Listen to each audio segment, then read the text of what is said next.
Viewers, I welcome you on Unacademy IAS offline YouTube channel. आज जिस particular खबर की मैं बात करने जा रहा हूं वो है ग्रीस की। अब ग्रीस क्यों आज न्यूज में है? बिकॉज इंडिया जो है वो ग्रीस को पिनाका रॉकेट लॉन्चर सिस्टम बेचने जा रहा है। अब आप पूछोगे इसमें क्या इतनी बड़ी बात हो गई, भारत ग्रीस को पिनाका रॉकेट लॉन्चर बन दे रहा है, तो इसमें क्या ऐसा कुछ क्रेजी सा डेवलपमेंट हो गया? अगर मैं इसको बात करूं कि क्या क्रेजी डेवलपमेंट है, क्यों ये इंपॉर्टेंट न्यूज है, तो उसके बेसिकली मैं तीन रीजंस आपको बता सकता हूं। पहला, भारत डिफेंस एक्सपोर्ट कर रहा है, क्या यही बड़ी बात नहीं है?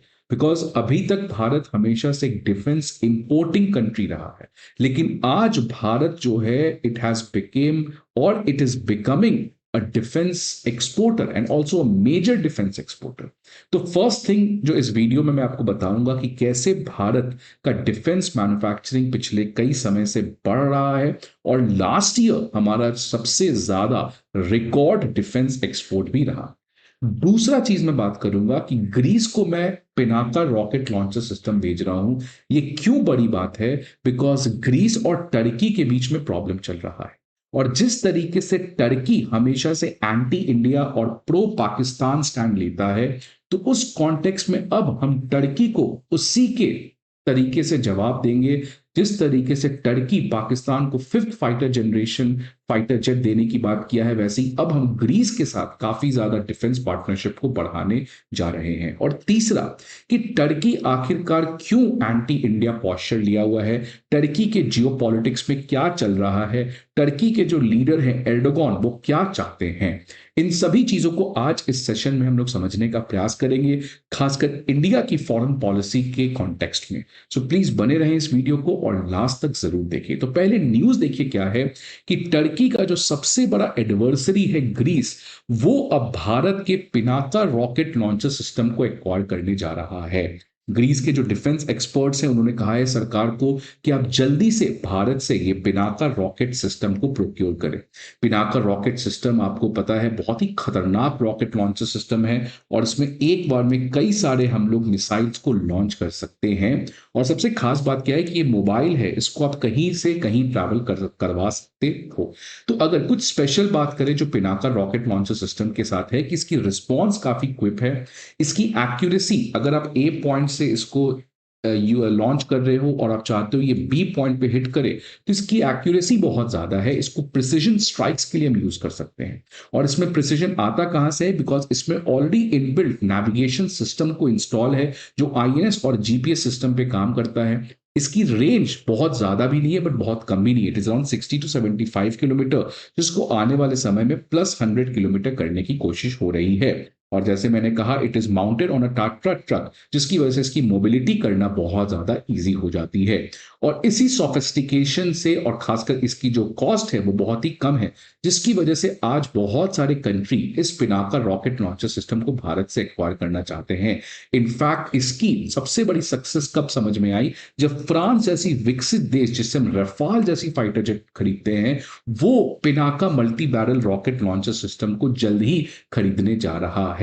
सो दिस शोज कि इंडिया का जो डिफेंस एक्सपोर्ट है आने वाले समय में बढ़ सकता है। और इसलिए अगर आप देखिएगा जितने भी भारत के डिफेंस कंपनीज हैं, चाहे पीएसयूज हैं, such as HAL, such as BEL, इनके स्टॉक मार्केट कितने बढ़े हुए हैं, दैट शोज कि जो इन्वेस्टर्स हैं वो ऑप्टिमिस्टिक हैं डिफेंस के मैन्युफैक्चरिंग को आगे बढ़ने के लिए और डिफेंस एक्सपोर्ट के लिए बढ़ने के लिए। अगर मैं लास्ट ईयर की डेटा देखूं तो भारत में डिफेंस प्रोडक्शन रिकॉर्ड हुआ अराउंड 1.27 लाख करोड़, और इस समय हम 90 से अधिक कंट्री को डिफेंस एक्सपोर्ट कर रहे हैं।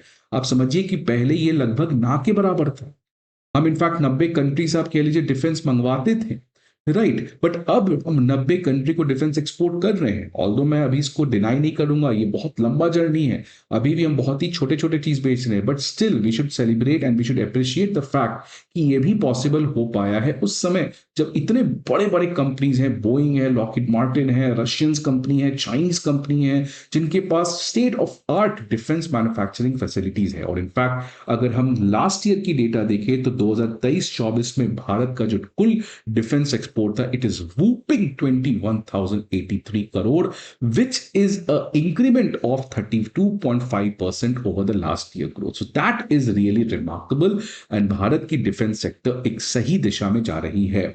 लेकिन अभी भी बहुत बड़ी समस्याएं जरूर हैं और इसी के बारे में last week air chief marshal AP Singh ने कहा कि हम एचएएल के ऊपर इतना डिपेंडेंट हैं. एचएएल से हमें तेजस खरीदना था, तेजस लाइट वेट एयरक्राफ्ट, लेकिन एचएएल जो है वो इतना धीरे काम करता है कि पता नहीं वो कब सप्लाई करेगा. तो ये एक बहुत बड़ा मैसेज था भारत सरकार के लिए कि अगर आप रियली सीरियस हैं डिफेंस मैन्युफैक्चरिंग और डिफेंस एक्सपोर्ट को बढ़ाने के लिए, तो आपको पीएसयू से हटना पड़ेगा, आपको ब्यूरोक्रेटिज्म से हटना पड़ेगा, आपको प्राइवेट डिफेंस कंपनीज को लाना पड़ेगा. आप देखिए जितने भी रिवॉल्यूशन आज हो रहे हैं, चाहे वो स्पेसएक्स है, चाहे वो बोइंग है, चाहे वो लॉकहीड मार्टिन है, ये सब प्राइवेट संस्था है. तो प्राइवेट संस्था अगर डिफेंस मैन्युफैक्चरिंग में और ज्यादा आए, भारत सरकार अगर ला सके, तो एक बहुत बड़ी कामयाबी और ज्यादा देखने को मिल सकती है. तो हम लोग बात करेंगे ग्रीस और ये पूरा भारत की फॉरेन पॉलिसी से लेके जो डिस्कशन है. बट आगे बढ़ने के पहले स्टूडेंट्स, आप सभी के लिए एक बहुत ही इंपॉर्टेंट इंफॉर्मेशन कि आप में से जितने भी ऐसे एस्पिरेंट्स हैं जो इस समय सीरियसली तैयारी कर रहे हैं, उनके लिए previous year questions, current affair magazines और न्यूज एनालिसिस और प्रीलिम्स मॉक टेस्ट, ये तीनों आपको पता ही, ये बहुत ही इंपॉर्टेंट पिलर है. अब ये तीनों चीज के पीडीएफ्स अनअकैडमी आईएएस आपको प्रोवाइड करने जा रहा है. ये सारे पीडीएफ्स आपके अपडेटेड हैं, they are concise and the best part is they are absolutely free of cost. तो आपको कुछ भी चिंता करने की अब जरूरत नहीं है. आपको हमारे डिस्क्रिप्शन बॉक्स पे दिए गए लिंक पर जाना है, वहां पे अपने आप को एनरोल करके इन सभी पीडीएफ्स को डाउनलोड करना है. इसके अलावा आपको कोई भी इंफॉर्मेशन चाहिए तो आप इस नंबर पे कॉल कर सकते हैं, या नहीं तो आप हमारे ऑफलाइन ब्रांचेस पे विजिट करके हमारे मेंटर्स और एजुकेटर्स से पर्सनली गाइडेंशिप ले भी सकते हैं. अब ग्रीस और टर्की का देखिए विवाद क्या है कि जो ग्रीस का ये वाला लाइन है, इस पर्टिकुलर लाइन से टर्की को बहुत ज्यादा प्रॉब्लम है. बिकॉज टर्की का कहना है कि जो आइगन सी में ये सब आइलैंड्स हैं ये टर्की के, बट ग्रीस का क्लेम करना है कि ये मेरा है, जिसकी वजह से इन दोनों के बीच में ये पर्टिकुलर आपका विवाद हमेशा देखने को मिलता है. इसके अलावा देखें तो यहां पे अगर टर्की के साउथ की बात करें, साइप्रस है, साइप्रस में अगेन बहुत सारे प्रॉब्लम्स आपके इनके बीच में चल रहे हैं. साइप्रस की अगर मैं बात करूं तो साइप्रस के जो नॉर्थ है, यहाँ पे आपको टर्की प्रो टर्किश पीपल रहते हैं, और जो साइप्रस के साउथ है यहाँ पे प्रो ग्रीसियन लोग के रहते हैं, तो जिसकी वजह से अगेन यहाँ पे भी विवाद है. तो ये ग्रीस और टर्की के बीच में बहुत ही पुराना विवाद है, और अब भारत यहां पे एग्रेसिव अप्रोच रख रहा है मेडिटेरेनियन सी वाले एरिया में टर्की को बैलेंस करने के लिए. ग्रीस जो है, जिसकी राजधानी एथेंस है, उसके साथ हमारा पार्टनरशिप काफी ज्यादा बढ़ा है. और सबसे जरूरत क्यों है, बिकॉज टर्की जो है, आप देखिए जिस तरीके से एंटी इंडिया स्टैंड, और इनफैक्ट पाकिस्तान को उसने कहा है कि आने वाले समय में वो फिफ्थ जनरेशन फाइटर जेट कान, उसको ज्वाइंट प्रोडक्शन करने जा रहा है पाकिस्तान के साथ. इनफैक्ट लास्ट वीक पाकिस्तान के प्राइम मिनिस्टर शहबाज शरीफ ने टर्की के लीडर एर्डोगन को एक रेड कारपेट वेलकम दिया, और वहां पे वो आए तो देखिए उन्होंने क्या कहा. अगेन कश्मीर के मुद्दे के ऊपर ये दोनों लोग प्रोपेगेंडा चलाएं, भारत ने फिर उसके अगेंस्ट रिटेलिएट कहा और टर्की को ये सब झूठ पाकिस्तान के साथ मिलकर नहीं बोलना चाहिए कश्मीर के मुद्दा को लेके. और इनफैक्ट टर्की जो है वो रिसेंटली अमेरिका के द्वारा F-35 फाइटर जेट जो भारत को देने की बात की गई थी, टर्की ने पाकिस्तान के बिहाफ पे अमेरिका को क्रिटिसाइज भी किया कि इस तरीके से यहां पे ग्लोबल स्टेबिलिटी खतरे में आ जाएगी, खासकर साउथ एशिया की स्टेबिलिटी. तो ये जो टर्की का रवैया है ये आप सभी को पता है. इसी कॉन्टेक्स्ट में भारत इस समय एक काफी एग्रेसिव फॉरेन पॉलिसी रख रहा है. आप देखिए ग्रीस के साथ हमारा रिलेशनशिप काफी बड़ा है. इनफैक्ट 2023 में तो बहुत ही बड़ी डेवलपमेंट हुई जब प्राइम मिनिस्टर मोदी कई साल बाद कोई भारत के प्रधानमंत्री ग्रीस गए थे. वहां पे हमारी रिलेशनशिप को अपग्रेड करके स्ट्रेटेजिक पार्टनरशिप में किया गया. मतलब आने वाले समय में डिफेंस पार्टनरशिप बहुत स्ट्रांग पिलर होगा, ट्रेड को भी डबल किया जाएगा बाय 2030. और इसी कॉन्टेक्स्ट में एक डेवलपमेंट आ रही है अब कि ग्रीस जो है वो पिनाका रॉकेट सिस्टम को खरीदने जा रहा है in order to ensure its deterrence against Turkey. तो ये बताता है कि भारत की फॉरेन पॉलिसी में एक आइडियलिज्म से हटकर एक रियलिस्ट फॉरेन पॉलिसी आया है, एक प्रैग्मेटिक फॉरेन पॉलिसी आया है. कि डायलॉग और डिप्लोमेसी तो अपने जगह है, वो तो भारत हमेशा से प्रोपोगेट करता है, लेकिन भैया अगर आप पत्थर मारोगे तो हम भी पत्थर तो जरूर मारेंगे. सो ये इंडिया में एक बोल्डनेस आया है, इंडिया में एक करेज टू एक्ट आया है, इंडिया में करेज टू टेक डिसीजन आया है.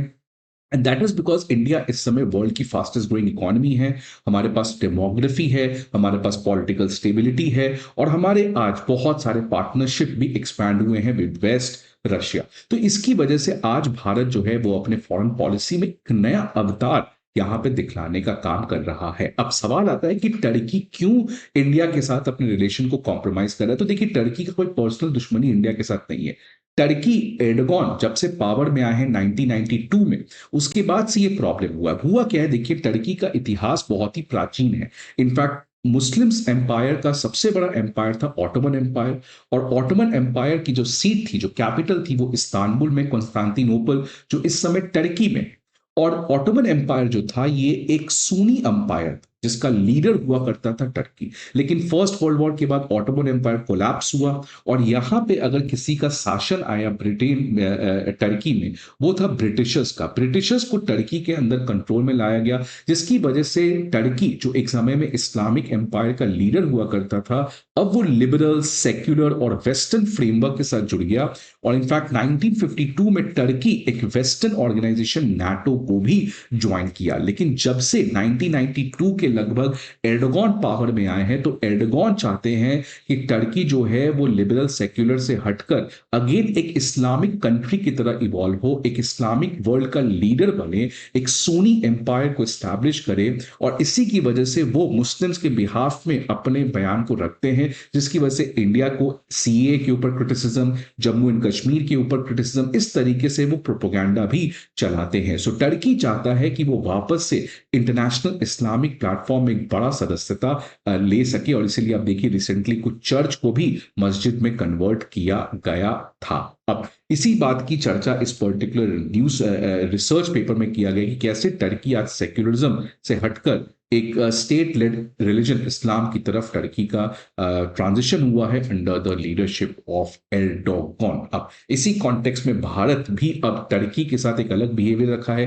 पहले हम टर्की के साथ बातचीत करने का प्रयास करते थे, बट अब हमें समझ में आ गया है कि अगर टर्की इसी तरीके से करेगा, so we have to also retaliate in the words और in the language in which Turkey understands. और देखिए, हमने अब ग्रीस को पिनाका रॉकेट लॉन्चर सिस्टम देने की तो बात की, लेकिन रिसेंटली इंडिया ने क्लियर कर दिया था कि टर्की को ब्रिक्स की सदस्यता नहीं दी जाएगी। पाकिस्तान और चाइना ने इसको प्रमोट करना चाहा था, ऑल्दो इंडिया की गवर्नमेंट ने इसकी ऑफिशियल डिक्लेरेशन नहीं की है, बट बहुत ज्यादा ये क्लियर था कि भारत के ही नेगोशिएशंस की वजह से टर्की को ब्रिक्स की मेंबरशिप नहीं दी गई। तो ये बताता है कि भारत की जो विच फॉरेन पॉलिसी है, उसमें ऑब्वियसली एक नया एग्रेसिवनेस देखने को मिल रहा है। तो that is a great news. आपके क्या व्यूज है इस पर्टिकुलर चीज के बारे में, please let me know in the comment box. I hope आपको ये वीडियो अच्छा लगे। See you again in the next video. Till then, good bye and take care.